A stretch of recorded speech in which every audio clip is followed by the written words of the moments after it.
everybody. Okay. So, hi. Everybody can see and hear me? I am, oh God, I thought I had it up straight. Okay.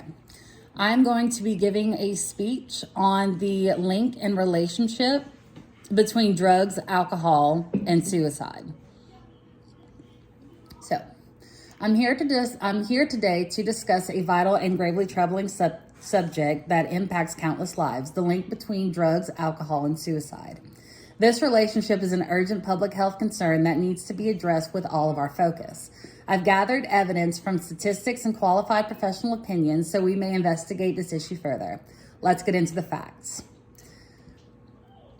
The World Health Organization estimates that 800,000 people worldwide commit suicide each year, making it the second largest cause of death for those between the ages of 15 and 29. This ominous figure serves as a sobering reminder of the catastrophic effects that suicide has on people, families, and communities. Drug and alcohol misuse, in particular, contribute significantly to the rise in suicide rates. In over 1/3 of suicides, a victim tested positive for alcohol, and around 20% tested positive for other substances, according to the U.S. research by the Substance Abuse and Mental Health Services Administration. That's the SAMHSA. Let's look at the perspectives of experts in the area to acquire a more excellent grasp of this complicated problem. Professor at Harvard Medical School and well-known addiction specialist, Dr. John Kelly, has drawn attention to the direct link between substance misuse and suicidal thoughts. He emphasizes that compared to the general population, those who struggle with drug misuse have a far higher chance of having suicidal thoughts and acts. This clear correlation between substance use disorder and suicide and co-occurring mental health issues, according to the National Institute of Drug Misuse, the NIDA, drug misuse can cause and exacerbate mental health conditions such as depression, anxiety, and bipolar disorder, raising the risk of suicide. The American Foundation for Suicide Prevention's Chief Medical Officer, Dr. Christine Moutier, emphasizes the need for early assistance and intervention. She points out that early detection and treatment of drug abuse problems can significantly lower the risk of suicide in susceptible people. What motivates this association between drugs, suicide, and alcohol, you may ask? The impact of these drugs on the brain and behavior holds the key to that solution.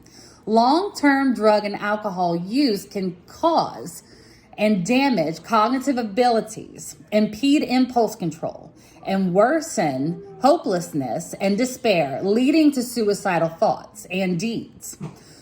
Dr. Nora Volkow, who is the director of the National Institute on Drug Abuse, that's the NIDA again, stresses the importance of integrated care that concurrently addresses both substance use disorder and mental health disorders. Fighting drug addiction and mental illness stigmas also requires education and awareness. To prevent suicide, Dr. Thomas Joyner, a renowned expert on the subject and professor at Florida State University, contends that stigma reduction and encouraging candid conversations about mental health are essential and are the first steps in reducing that stigma. In conclusion, the link between alcohol, drugs, and suicide is a critical issue that demands our attention. We strive forward a future where fewer lives are lost to the tragic effects of drug misuse and suicide by paying attention to the expert opinions, investing in mental health services, and encouraging early intervention.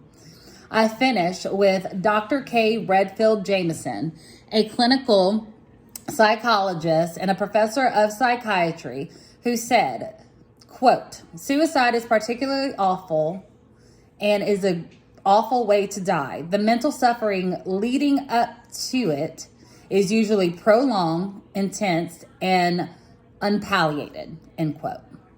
Thank you.